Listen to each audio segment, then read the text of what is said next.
and they won a game on a Sunday. Baker Mayfield threw for 342 yards, had a key 39-yard pass on third down in overtime that helped set up the game-winning field goal. It was his first win as a starter, and Cleveland is now 2-2-1. Take a listen to Baker after the game. We have a team right now that's starting to believe in themselves, and rightfully so. So I take a lot of pride in the culture change and being positive, always moving forward and doing your job no matter what the situation is. Yeah, that was big for us. Skip, how impressive was your guy Baker? Baker Mayfield was extraordinary yesterday against the most experienced secondary in the National Football League, the wiliest defense in the National Football League, one that eats rookie quarterbacks for breakfast and lunch and dinner. And that's what they thought, I believe, that they could do to Baker Mayfield yesterday, especially after the early interception that he threw, a not-on-the-same-page interception with his favorite target. Rashard Higgins went one way, Baker threw it the other, early interception. But then, as Hugh Jackson told Baker in front of the team after the game, you do not flinch. And Baker Mayfield did not flinch because pretty soon, next possession, it got to be 3rd and 16 at the Cleveland 19-yard line. And what did he do, Mr. Sharp? He hit Rashard Higgins for 21 yards. If we could see that play, this is a big-time NFL throw. Mm-hmm. This is the one where maybe Wink Martindale starts, look at that, zing. That's where maybe Wink Martindale wasn't experimenting with hyperbole when he told his team that Baker Mayfield is this generation's Brett Favre or John Elway. That's probably a little much on the John Elway, but the Brett Favre, he might be getting in the ballpark, especially in throws like that. Would you believe that yesterday, against the Baltimore Ravens secondary, Baker Mayfield completed 8 of 14 passes on third down? 8 of 14?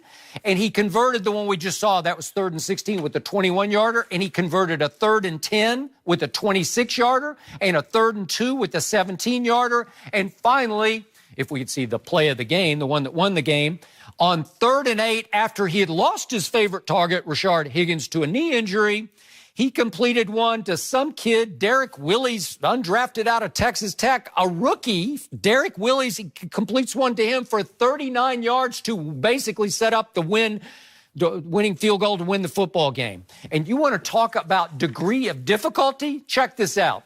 Only one time did Baker Mayfield start inside Baltimore's territory. That was after a fumble that his Cleveland defense forced. But if you take that one away, his starting field position on 15 other possessions was the 17-yard line. So Baker Mayfield started, these are some of his possessions. He started his own 9, 5, 3, 10, 14, 14, and 16. That's on 15 drives. 7 of them started inside the 20-yard line. That's when rookie quarterbacks come all apart. And Baker Mayfield hung right in there. He had no more turnovers the rest of the game after the early not on the same page interception. And I sat back and said, they just beat the Baltimore Ravens. And I'm going to say it one more time. If Baker Mayfield had started from the start this year, if Hugh Jackson had started in game 1, this team would be 5-0. That would be if the refs and the replay officials didn't steal the game from them in Oakland, because clearly they won that game in regulation in Oakland. And finally, the NFL actually admitted one of the blunders that the refs made. The fumble was, and then obviously the mark on the 4th down. Well, they doubled down on the mark. They said they got the mark correct, but they did oversight. There should have been a fumble. But anyway, they should have won that game because they scooped up the fumble, and they would have scored with it, and they would have won the football game. So Baker Mayfield would now be 5-0, including a huge win over division rival Baltimore. And my bottom line is, I keep telling you, this kid is something. Can we just deal with what we have? Can we just talk about this game, not what would have happened or what could have or should have happened? I'm going to give you credit. Today, I'm going to let you have your moment in the Baker Mayfield son. He played well yesterday. He cut down on the turnovers. He had 1 turnover. Okay, he's a rookie. That's going to happen from time to time. But I thought he put together a nice drive, especially in overtime. They had him backed up. They got him to 3rd down. And in overtime, that's really all you can hope for. Get him to 3rd down, get off the field, give your team the ball back with a chance to win the ball game. And Baker Mayfield put the drive, well, the first drive, they got the ball in overtime to begin with. They didn't do anything. give the Cleveland's defense credit because they didn't let Joe Flacco do anything. Did not. So they give him the ball back, and now he put together a nice drive. The throw, the touchdown throw to Higgins, Skip, I thought that was a really great throw. Good throw. Because that's incredible anticipation. And a lot of times when you're a smaller guy, you have to rely a lot on anticipation, especially if you don't have the strongest arm. The difference is, and I tell people this, and it's hard to explain, a lot of winning is believing that you can win. I believe that Baker's teammates believe that Baker gives them a better chance to win than Tyrod. And that's all that matters. Is he a better quarterback? Yes. But whether or not he was a better quarterback, Skip, they believe. You look at the way they play. You look at the energy. You look at the feel that they have when he comes in the game. The crowd is electric. The guys on the sideline, they're standing like, what is he going to do next? That's contagious. And I'm sorry, Tyrod, that it didn't go well for you, but they just believe in this kid. And this kid had, and Dion, I was talking about it last night on the network. You can't define it. You can't write it down like, but it's it.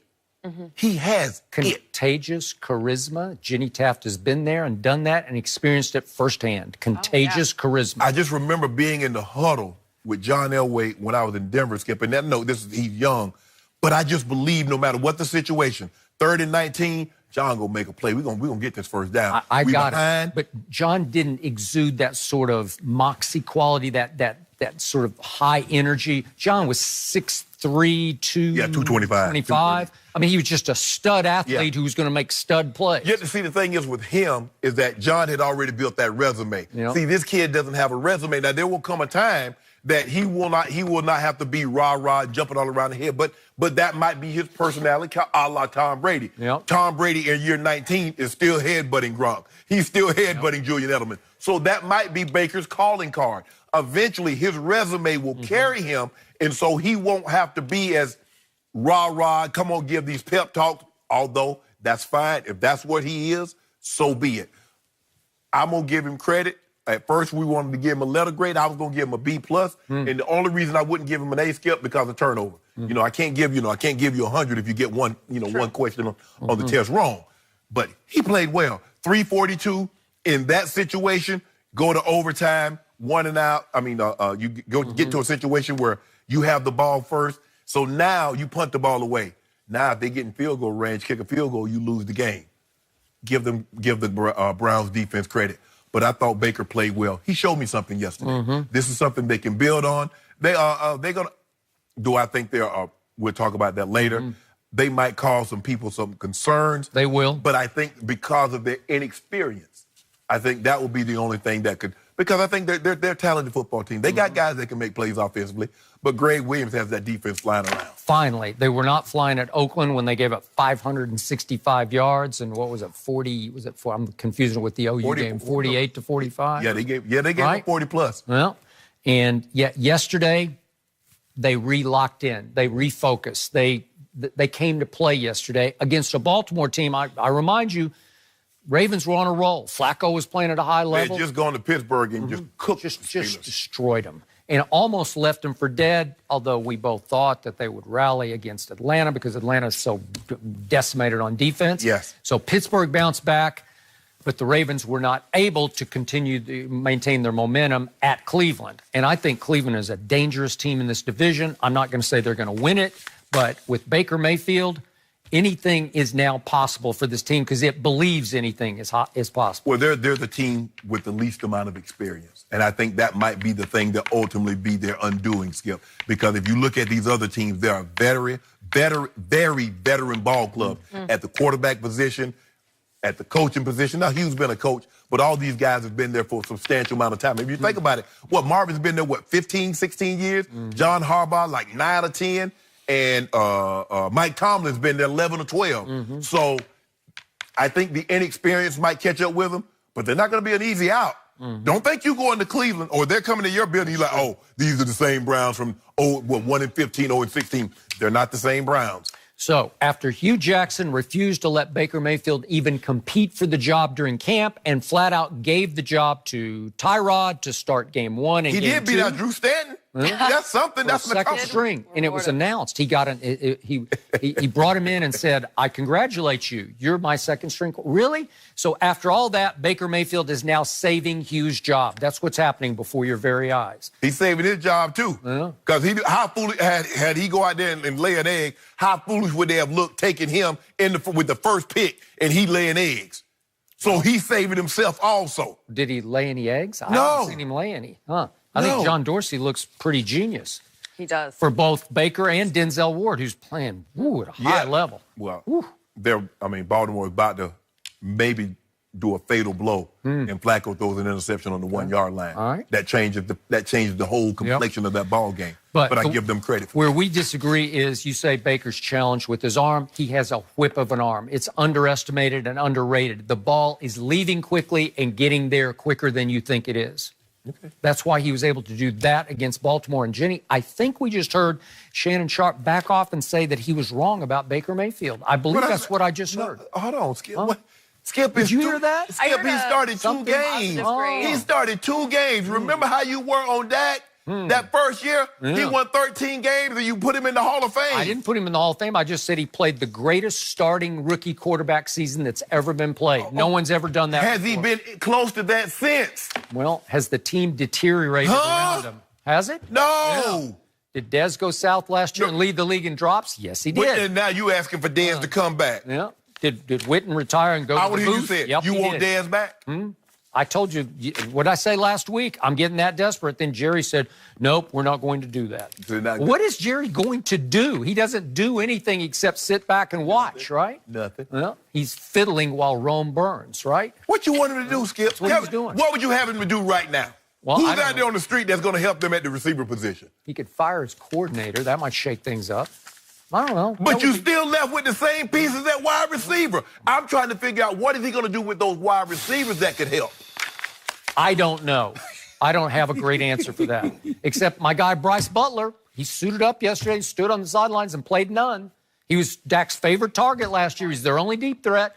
Why not? Well, Dak hit him a couple of times. You see him throw the ball out of bounds? Is that it? Yeah. And he made a couple of good catches over there on the sideline. Yeah. Throwing the ball to Tavon Austin. I tried to tell you, Skip. Oh, Tavon, he's really doing. I said, Skip, he's a gadget guy. Oh, no, that's not what they're telling me. He made their 2 most explosive plays of the night last night. A punt return and a deep ball. Skip, if you're going to have Dak get out of 3 sacks, roll to his left, throw across his body. That's about all we got. Okay. That's it.